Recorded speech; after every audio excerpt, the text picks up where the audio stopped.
జిమ్నిమా సిల్వెస్ట్రా అని పిలుస్తుంటాము. మనకి ఇది యాంటీ డయాబెటిక్ ప్లాంట్. ఎవరి దగ్గర చాక్లెట్ ఉందా? జనరల్గా మీతో ఉంటాయి కదా చాక్లెట్ చేసుకోవడం, బిస్కెట్స్ ఏదన్నా తీపి వస్తువు ఏమన్నా ఉన్నాయా బ్యాగ్లో?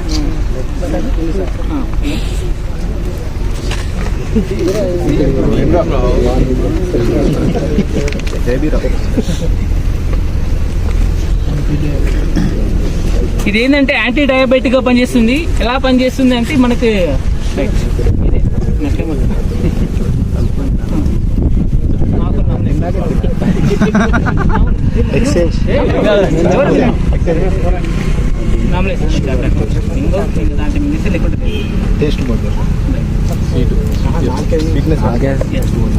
అంటే స్వీట్నెస్ అనేటువంటి తగ్గిస్తారు. ఓకేనా? తర్వాత ఇది ఏంటంటే మనకు ఈ షుగర్ అనేటువంటిది, ఈ స్వీట్నెస్ అనేటువంటి తగ్గిస్తుంది. దీన్ని మనం తిన్న తర్వాత మీరు చక్కెర తినండి, ఇసుక తిన్నట్టే ఉంటుంది. ఏదైనా బిస్కెట్ తినండి, ఇంకోటి ఏం తిన్నా సరే మనకు ఆ ఇసుక తిన్నట్టే సప్పగా అయిపోతుంది. అంటే స్వీట్నెస్ ఎక్కడ ఉంటే ఆ స్వీట్నెస్ అనేటువంటి తగ్గిస్తుంది. అంటే మన బాడీలో ఉన్నటువంటి ఈ షుగర్ను కూడా ఇది కంట్రోల్ చేస్తూ ఉంటుంది మనకు. ఓకేనా? జిమ్నిమా సిల్వెస్ట్రే, పొడపత్రి అంటాం తెలుగులో. మీరు అడగట్లేదు, అది నేనే చెప్పాలి. కామన్ నేమ్ ఏం సార్ అని అడిగితే చెప్తాను నేను. గట్టిగా పొడపత్రి అని పిలుస్తాము. అపోసైనేసి కుటుంబానికి చెందినటువంటి మొక్క. ఎలా ఉంది? నీకు మధ్యాహ్నం వరకు ఏం తినాలి ఉంటుంది.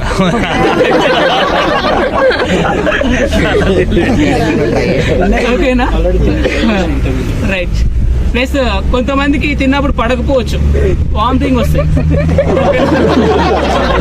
అంటే ఆయుర్వేదంలో ఎమిటిక్ అంటాం. వామిటింగ్ రావడం ఏమంటే ఎమిటిక్ నేచర్ అంటాం. అంటే వామిటింగ్ తెప్పిస్తుంది. వామిటింగ్ తెప్పించడం కూడా ఆయుర్వేదంలో ఒక ట్రీట్మెంటే. కొంతమంది విషయం తాగుతారు, లేకుంటే ఇంకోటి కానీ పాపం మింగుతారు, ఇంకేదో చేస్తారు. అలాంటప్పుడు లోపల ఉన్నటువంటి విషయం బయటికి రావాలంటే వాంతులు చేసుకోవాలి. కాబట్టి దీన్ని తినిపిస్తే ఏమైతే పడదు. కాబట్టి వాంతులు వస్తే వాంతులతో పాటు లోపల ఉన్న కూడా బయటకు వచ్చేస్తారు. ఎమిటిక్ అనేటువంటిది వామిటింగ్ చేయించేది కూడా ఒక రకమైన ట్రీట్మెంటే. ఎమిటిక్గా పనిచేస్తుంది, ప్లస్ యాంటీ డయాబెటిక్గా పనిచేస్తుంది.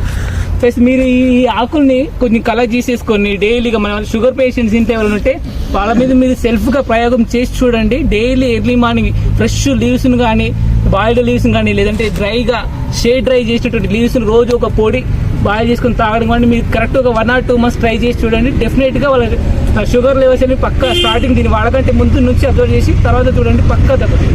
నేను ఎక్స్పెరిమెంట్ చేసి చూశాను, మా నాన్న మీదే నాకు వర్కౌట్ అయింది కూడా.